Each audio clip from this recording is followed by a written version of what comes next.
Imagine acordar um dia e descobrir que seu próprio país o considera um inimigo, que você tem apenas dias para abandonar sua casa, seu trabalho, seus pertences, que será levado para um lugar cercado por arame farpado e guardas armados, simplesmente por causa da sua aparência, do seu sobrenome ou da origem dos seus antepassados.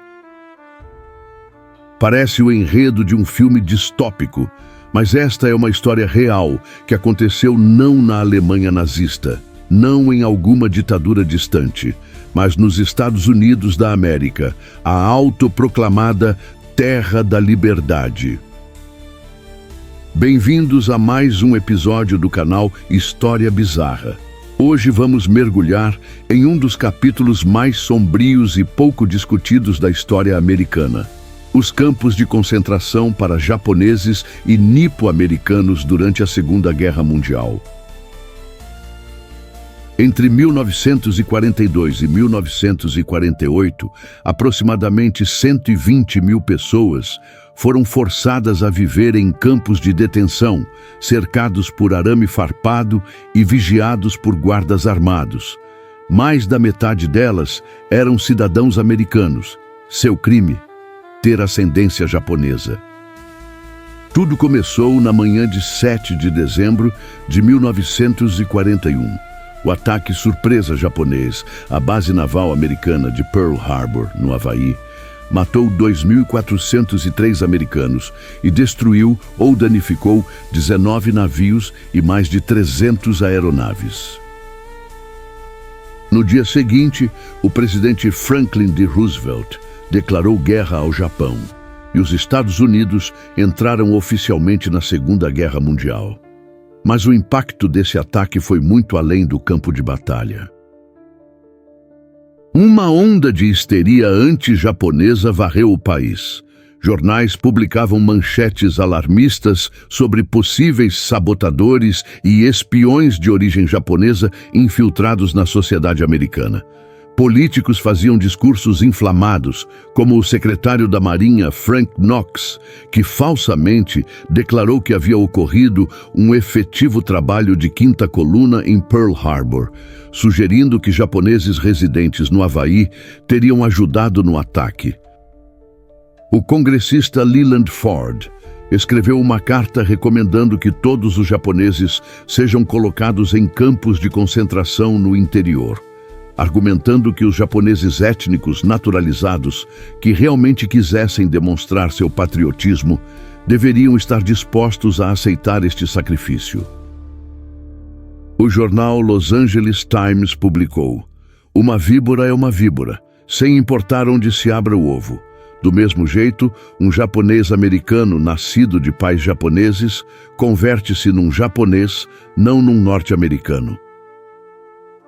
A histeria atingiu até mesmo as autoridades militares. O tenente-general John L. DeWitt, comandante da Defesa Oeste dos Estados Unidos, chegou a afirmar: "O fato de não ter ocorrido alguma sabotagem até a data é uma indicação perturbante de que tal ação ocorrerá." Essa lógica absurda exemplifica o clima de paranoia que se instalou. A ausência de evidência de sabotagem era vista como prova de que ela estava sendo planejada. Em 19 de fevereiro de 1942, pouco mais de 2 meses após o ataque a Pearl Harbor, o presidente Roosevelt assinou a Ordem Executiva 966.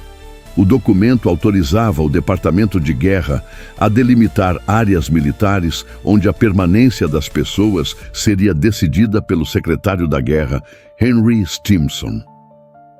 Embora a ordem não mencionasse especificamente os japoneses, na prática, ela foi usada quase exclusivamente contra pessoas de ascendência japonesa na costa oeste dos Estados Unidos. Vale ressaltar que, apesar de os Estados Unidos também estarem em guerra contra a Alemanha e a Itália, cidadãos de origem alemã e italiana não sofreram o mesmo tratamento em massa. Houve alguns casos isolados de detenções de alemães e italianos considerados suspeitos, mas nada comparável ao que aconteceu com a comunidade japonesa. Organizações de defesa dos direitos humanos tentaram impugnar o direito do governo a encarcerar pessoas por razões étnicas, mas a Suprema Corte dos Estados Unidos recusou a petição. Em questão de semanas, avisos de evacuação foram afixados em postes, lojas e prédios públicos em toda a costa oeste. As famílias japonesas e nipo-americanas tinham apenas dias, às vezes horas, para se desfazer de suas propriedades, negócios e pertences. Muitos tiveram que vender suas casas, carros e negócios a preços irrisórios. Outros simplesmente abandonaram tudo o que haviam construído ao longo de décadas. Estima-se que a comunidade japonesa nos Estados Unidos tenha perdido entre 1 e 3 bilhões de dólares em valores atuais durante esse processo. Os primeiros detidos foram enviados para centros de reunião, instalações temporárias, improvisadas em hipódromos, feiras e outras estruturas grandes. Lá, famílias inteiras dormiam em estábulos que ainda cheiravam a animais, com pouca privacidade e condições sanitárias precárias. Posteriormente, foram transferidos para os campos permanentes, oficialmente chamados de centros de realocação, mas que na prática funcionavam como campos de concentração. 10 grandes campos foram construídos em áreas remotas e inóspitas em 7 estados: Califórnia, Idaho, Wyoming, Utah, Arizona, Colorado e Arkansas. O maior deles, Tule Lake, na Califórnia, chegou a abrigar mais de 18 mil pessoas. Outros campos conhecidos incluíam Manzanar, Califórnia, Heart Mountain, Wyoming e Topaz, Utah. A vida nesses campos era dura. As famílias viviam em barracões de madeira cobertos com papel alcatroado, sem isolamento adequado. No inverno, o frio era intenso. No verão, o calor era sufocante. A privacidade era quase inexistente, com várias famílias compartilhando o mesmo espaço, separadas apenas por divisórias que não chegavam ao teto. Os campos eram cercados por arame farpado e torres de vigilância com guardas armados. Houve casos de internos que foram baleados e mortos por se aproximarem demais das cercas. Em Topaz, um idoso japonês surdo foi morto a tiros quando se aproximou da cerca sem ouvir os avisos dos guardas. As refeições eram servidas em refeitórios comunitários, com comida muitas vezes inadequada e de baixa qualidade. Os banheiros eram coletivos, sem divisórias, eliminando qualquer senso de dignidade. Apesar dessas condições, os internos tentavam manter alguma normalidade. Criaram escolas para as crianças, formaram grupos esportivos, bandas musicais e até jornais internos. Cultivavam jardins no árido solo dos campos e organizavam festivais tradicionais japoneses para preservar sua cultura.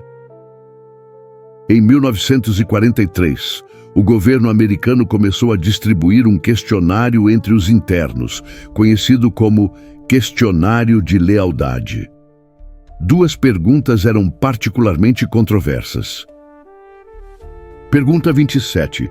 Você está disposto a servir nas Forças Armadas dos Estados Unidos em combate, onde quer que seja ordenado? Pergunta 28. Você jura lealdade incondicional aos Estados Unidos da América e promete fielmente defender o país contra qualquer ataque, estrangeiro ou doméstico, e renuncia a qualquer forma de lealdade ao imperador japonês? Essas perguntas colocavam os internos em uma situação impossível. Responder sim à pergunta 27 significava se voluntariar para lutar por um país que os havia encarcerado. Responder sim à pergunta 28 implicava que haviam sido leais ao Japão anteriormente, o que a maioria dos nipo-americanos, especialmente os nascidos nos EUA, nunca tinha sido. Aqueles que responderam não às 2 perguntas ficaram conhecidos como No-No Boys e foram enviados para campos de maior segurança, como Tully Lake, ou até mesmo para prisões federais. Apesar do tratamento injusto, cerca de 33 mil nipo-americanos serviram nas Forças Armadas dos Estados Unidos durante a Segunda Guerra Mundial. O 442 Regimento de Combate, formado quase inteiramente por nipo-americanos, tornou-se a unidade militar mais condecorada da história americana para seu tamanho e duração de serviço. Enquanto isso, alguns jovens se recusavam a ser enviados para os campos. Um deles foi Fred Korematsu, um jovem nipo-americano de 23 anos que se recusou a ser levado a esses campos em 1942. Sua recusa o levou a ser preso e condenado por desobedecer uma ordem governamental. Seu recurso judicial acabou chegando à Suprema Corte no chamado caso Korematsu versus Estados Unidos. Em 1944, a Suprema Corte Americana decidiu contra Korematsu, alegando que o governo tinha justificativas de segurança nacional para impor os encarceramentos em massa. O juiz Hugo L. Black escreveu na decisão: sob condições de guerra, em que nossas costas são ameaçadas por forças hostis, o poder de proteção deve ser proporcional ao perigo. Os campos começaram a ser desativados em 1944, após a Suprema Corte decidir que o governo não poderia deter cidadãos americanos leais. No entanto, muitos internos permaneceram detidos até 1946, e o último campo só foi fechado em março de 1948. Ao serem liberados, os ex-internos enfrentaram novos desafios. Muitos não tinham para onde voltar, já que suas casas e negócios haviam sido vendidos ou tomados. Enfrentaram discriminação ao tentar encontrar emprego e moradia. Comunidades inteiras haviam sido destruídas. O trauma psicológico foi imenso. Muitos ex-internos raramente falavam sobre suas experiências, mesmo com seus próprios filhos, devido à vergonha e ao trauma. Uma geração inteira cresceu com cicatrizes emocionais profundas.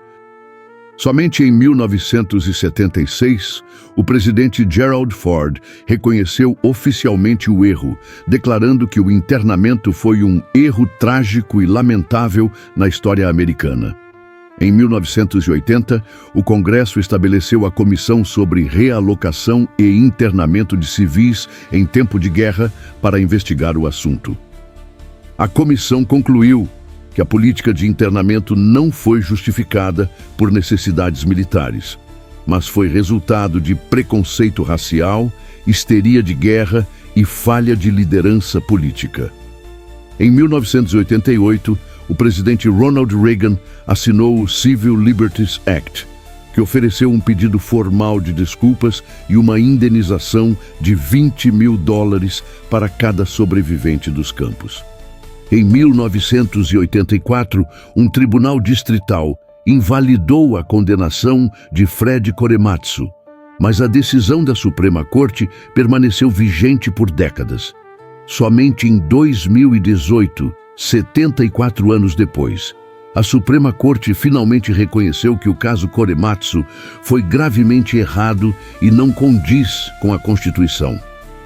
A história dos campos de concentração para japoneses nos Estados Unidos da América levanta questões importantes sobre direitos civis, liberdades constitucionais e os perigos do medo e do preconceito em tempos de crise nacional.